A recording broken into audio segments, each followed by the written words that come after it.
13 on Your Sidelines Protector of the Week, sponsored by Rand Insurance Group. Coming next week, we'll be crowning the 13 on Your Sidelines Protector of the Year. But for right now, we've got one last Protector of the Week award to hand out. That's right. It's time to go to the offensive line from Zeeland West. The Ducks snapped a 3-game losing streak with a 52-22 win over Zeeland East. That offense put up 414 rushing yards and more points than West has scored in weeks 7, 8, and 9 combined. The offensive line is made up of Brody Smyers, Matthias Butter, Marshall Johnson, Nate Brower, Wyatt Borson, Alex McGruder, and Jace Zwart.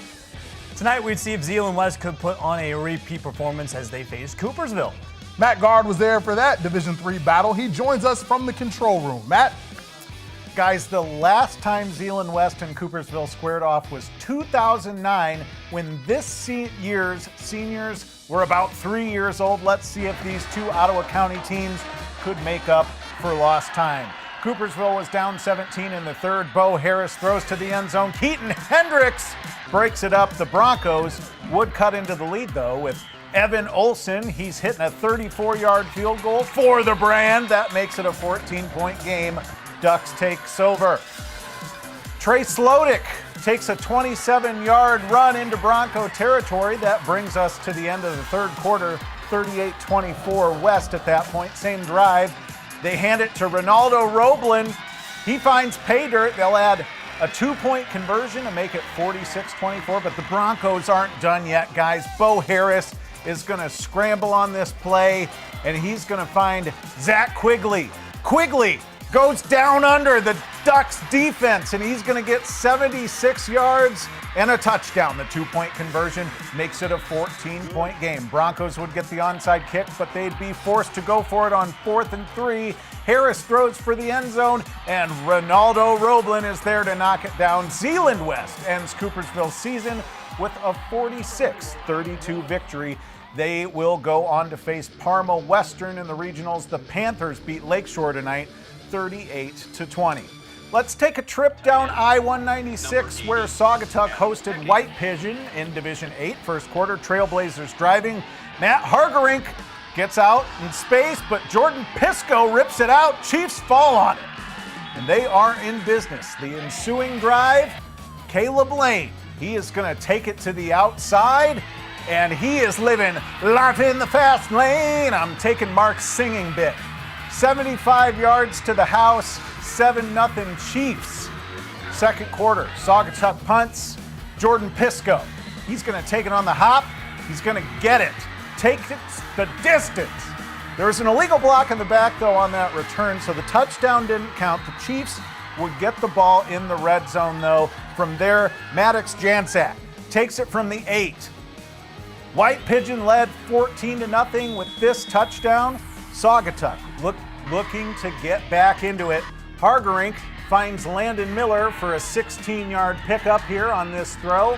But hey, tonight was all White Pigeon. They put on a dominating performance. Later in the drive, Adam Picking is going to get in the backfield, and he's going to take the QB down for a sack. White Cloud would go on to win this game 30-0, and they will go on to face the winner of Ottawa Lake Whiteford and Hudson. And Whiteford won that game by a final score of 24-14. Guys?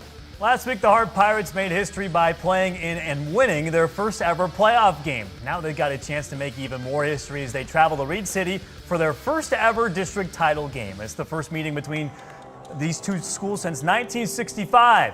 Early second quarter, Coyotes have the ball inside the 5, and they hand it off to Zach Erickson, who, finds the hole and runs it all the way for the 46-yard touchdown to make it 16-0.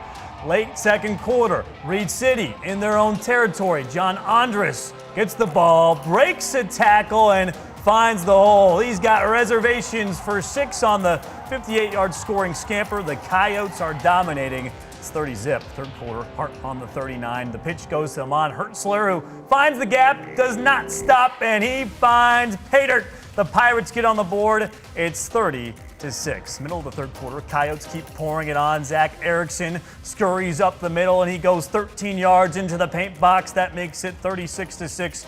Reed City. Late in the third quarter, Pirates on the 36. Connor Riker gets the snap, takes a deep shot to Amon Hertzler, who makes the catch and takes it to the house. 36-12. Reed City still leads. Fourth quarter now. Coyotes put this one away. Zach Erickson gets the pigskin, keeps those legs churning, drags one guy with him into the end zone. Reed City wins big, 50-18. The winner of that one would move on to face either Midland Bullock Creek or Chesaning. Bullock Creek won that game by a final of 49-22. Now we're wrapping up the night in Division 5 coming up after the break. Grand Rapids Catholic Central looks for a repeat performance after their dominating district title win against Berrien Springs last year. And West Catholic looks to protect its undefeated record as Oak Ridge comes to the west side. It's a bird battle between the Falcons and Eagles. They square off next.